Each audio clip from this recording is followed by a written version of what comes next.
Bismillahirrahmanirrahim. Qala Nabi sallallahu alaihi wasallam, innamal a'malu binniyat wa innamal likulli imri'in ma nawa. Dari hadis di atas lahirlah 5 kaidah. Yang pertama itu al-umuru bimaqasidiha. Contohnya itu berwudu mesti ada daripadanya. Berwudu itu tujuan atau niat, seperti berniat dalam mandi, salat dan berpuasa. Kaidah yang kedua itu ma'isratu fihi ta'inu fal khata'u fihi mubatilun. Contohnya itu salah dari salat zuhur kepada salat asar atau sebaliknya. Jika salat adalah seseorang akan salat zuhur lalu ia berniat akan salat asar, maka tidak sah salatnya.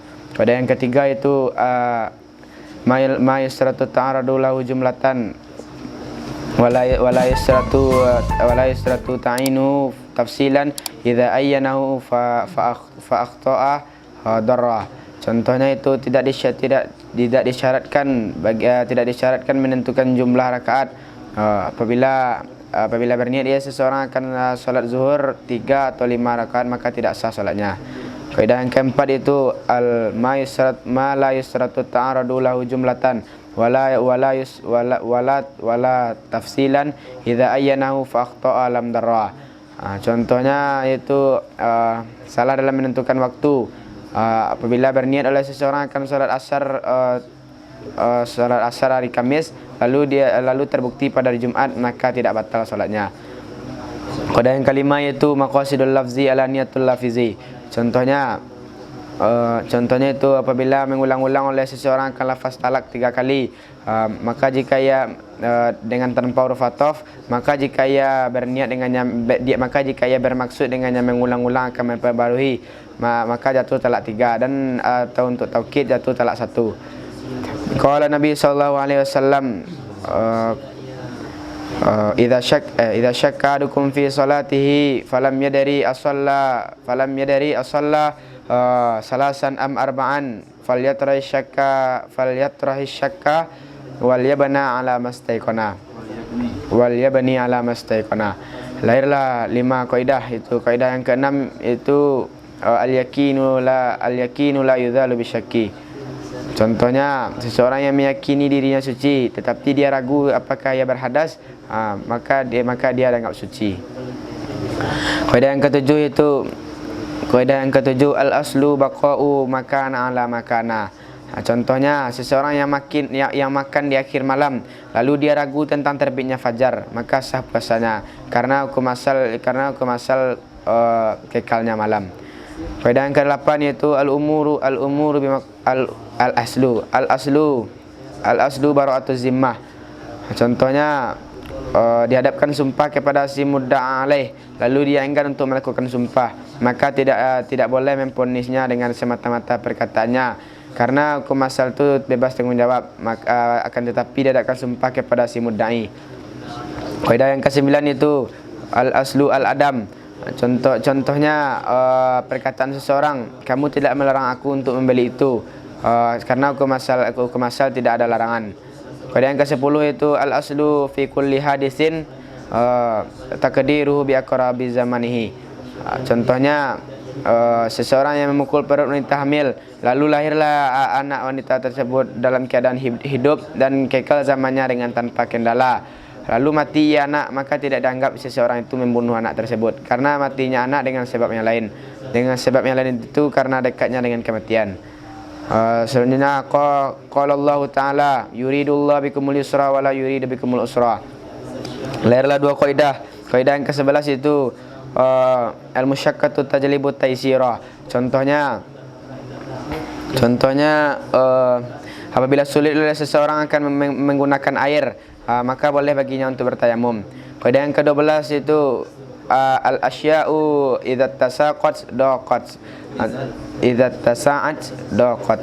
Contohnya apabila memasukkan oleh seseorang akan bangkai ke dalam air, ini saya airnya tidak mensucikan. Selanjutnya qala Nabi sallallahu alaihi wasallam la darara wa la dirara. Lahirlah 7 kaidah. Kaidah yang ke-13 itu ad-dararu yuzalu. Contohnya boleh bagi si istri memfasak nikah karena miskinnya suami. Kaidah yang ke-14 itu ad-dararu la yuzalu bid-darar. Contohnya, apabila jatuh oleh seseorang di atas orang yang terluka, lalu apabila ia membiarkan dirinya terjatuh, dia bisa membunuhnya orang yang terluka, dan apabila ia berpindah tempat, dia bisa membunuh orang yang lainnya, maka hendaknya ia membiarkan saja dirinya terjatuh. Pada yang ke-15 itu ad-darurati tubihul mahzurat. Contohnya, boleh mengucapkan kalimat kufur karena terpaksa. Kaidah yang ke-16 itu ma ubiha lid darurati yuqaddaru bi qadariha. Contohnya itu tidak boleh bagi seseorang yang bermudarat memakan bangkai kecuali hanya sedikit untuk menyambung nyawa. Kaidah yang ke-17, al-hajatu qad tanzulu manzilatad darurati. Contohnya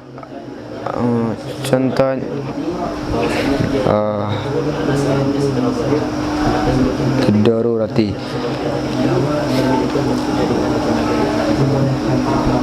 Boleh memandang kepada wanita ajnabi, boleh memandang kepada wanita ajnabi untuk muamalah dan untuk melamar.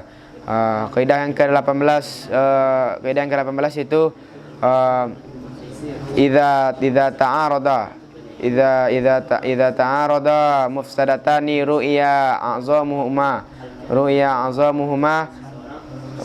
dararan bi irtikabi akhafihima. Contohnya, boleh membela perut mayat jika ada di dalamnya perut itu ada seorang anak yang diharapkan hidupnya anak. Kaidah yang ke-19 itu darul mafasidi muqaddamu ala jalbil masalih. Contohnya, menyelang-nyelangi bulu di dalam bersuci itu disunnahkan dan dimakruhkan bagi orang yang ihram karena menjaga agar tidak jatuh bulunya. Selanjutnya, qala Allah Ta'ala walladzina hum li furujihim hafizun illa ala azwajihim aw ma malakat aymanuhum fa innahum ghairu malumin faman ibtagha wara'a dzalika faulaikumul adun. Inilah kaidah yang ke-20, yaitu al-aslu fil abda'i at-tahrimu.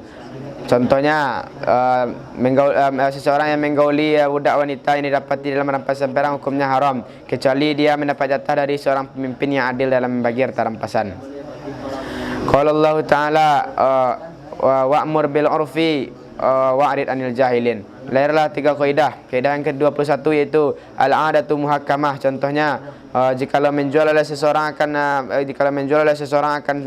akan sesuatu secara umum, niscaya ditempatkan ia pada mata uang yang biasa. Kaidah yang ke-22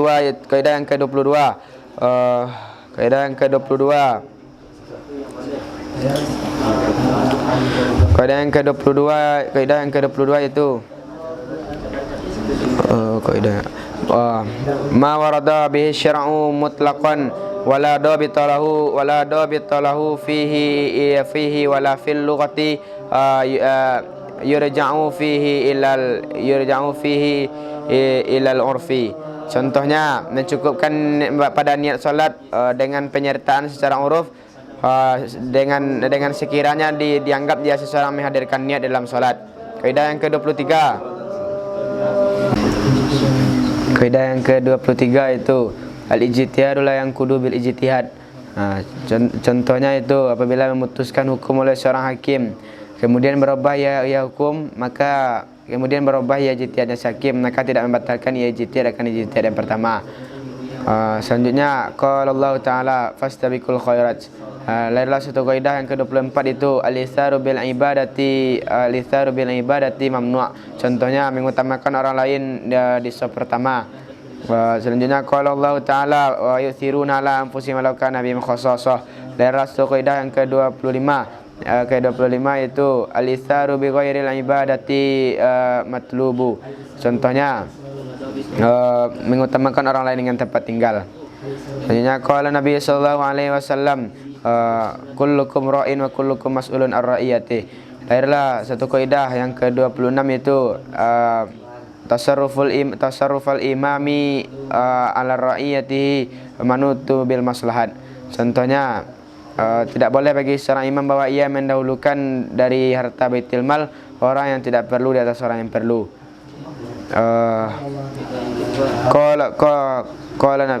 Qala Nabi sallallahu alaihi wasallam idra'ul hudud bisyubhat. Lahirlah satu kaidah yang ke-27 yaitu al hududu la taskutu bisyubhat. Al hududu taskutu bisyubhat. Contohnya seseorang yang menggauli seorang wanita, ia mengira akan wanita adalah istrinya, maka tidak ada hukuman had di atas seseorang. Selanjutnya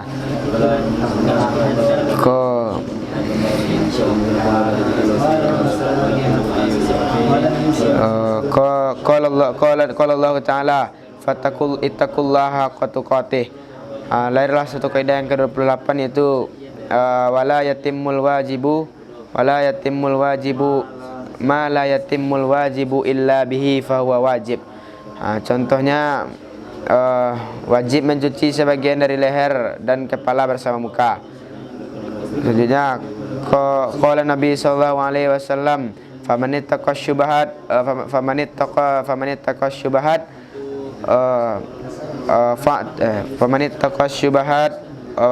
qad istabra'a li dinihi wa irdihi. Lahirlah kaidah yang ke-29 yaitu al-khuruju minal khilafi mustahabbu. Contohnya disunahkan mencuci mani karena menurut mazhab Imam Malik wajib mencuci mani. Qala Allah Ta'ala wa famanit turra ghayra baghin wala adin fala itsma alaih. Lahirlah dua kaidah yang ke-30 yaitu ar-rukhasu la tunatu bil ma'asi. Contohnya tidak boleh tidak ada keringanan bagi seorang bagi pelaku maksiat dengan sebab safarnya seperti jamak, qasar dan puasa. Kaidah yang 31 yaitu al-rukhasu la tunatu bisyakki. Contohnya wajib mencuci kaki bagi orang yang ragu tentang bolehnya menyapu sepatu. Qala Nabi sallallahu alaihi wasallam li Aisyah ajruki ala qadri nasabiki. Lahirlah satu kaidah yang ke-32 yaitu maka aktsara fi'lan kana aktsara fadlan. Contohnya adalah memisahnya witir itu lebih baik daripada menyambungnya witir, karena menambah niatnya dan menambah salamnya.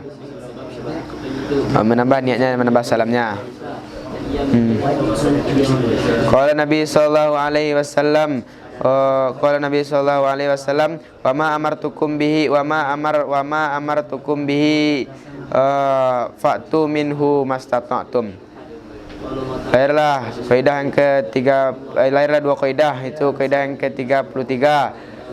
Kaidah yang ke-33 itu ma la yudraku kulluhu la yajraku kulluhu. Contohnya apabila seseorang yang tidak mampu berbuat baik akan 1 dinar, tapi dia cuma mampu 1 dirham, maka hendaklah ia melakukannya. Kaidah yang ke-34 kaidah yang ke-34 itu al-maisuru la yaskutu bil ma'suri. Contohnya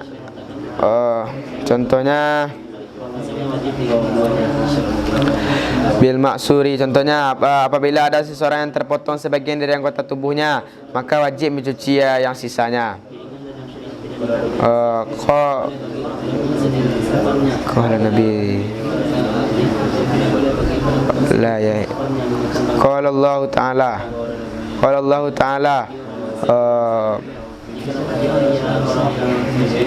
wala in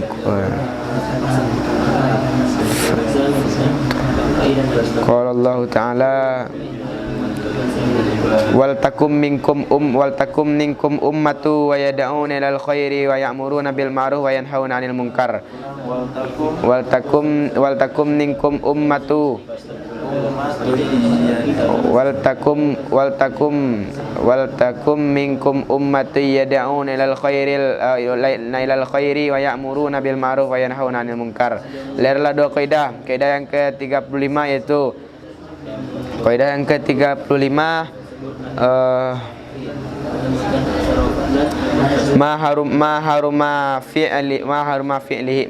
fi'luhu haruma talabuhu. Contohnya meminta riba dan meminta mahar pelacur. Kaidah yang ke-36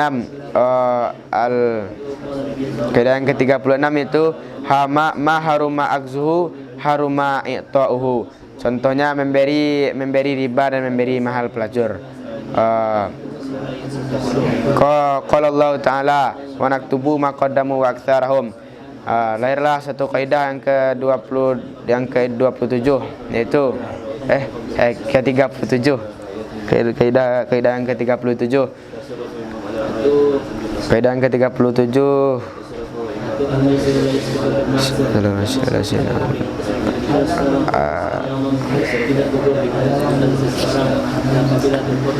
Lerlah kaidah yang ke-37 itu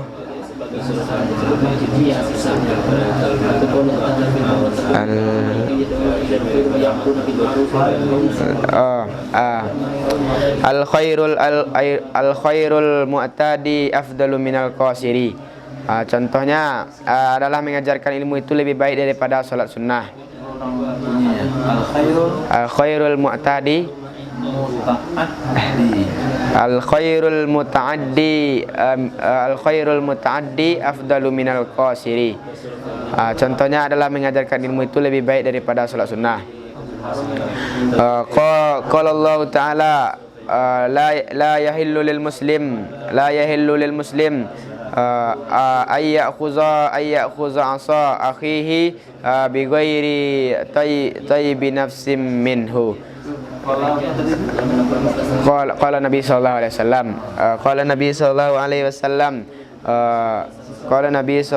wasallam la yahillu lil muslim ayyakhuza asa akhihi bighairi tayyibi nafsim min.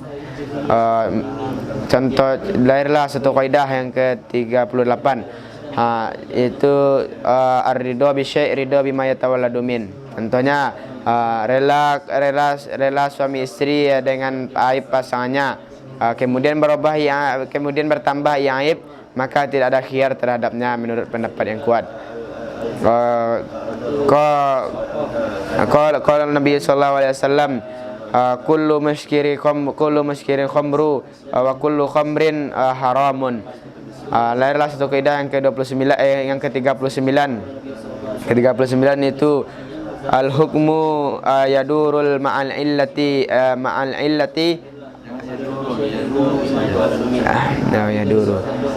al hukmu yaduru ma'al illati wujudan wa adaman. Contohnya adalah khamar itu hukumnya haram apabila ia memabukkan, dan apabila hilang potensi mabukkannya niscaya dia halal seperti cuka. Qala Allah Ta'ala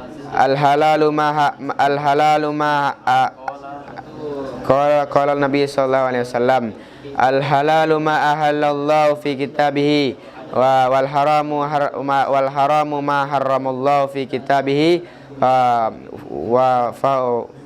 wa ma sakata anhu fa huwa mimma afa anhu. Lain kaidah terakhir yang ke-40 yaitu al aslu fil asya'il ibahah. Contohnya itu apabila ragu oleh seseorang tentang hewan yang membingungkan apakah ia haram atau tidak, maka ianya hewan boleh dimakan.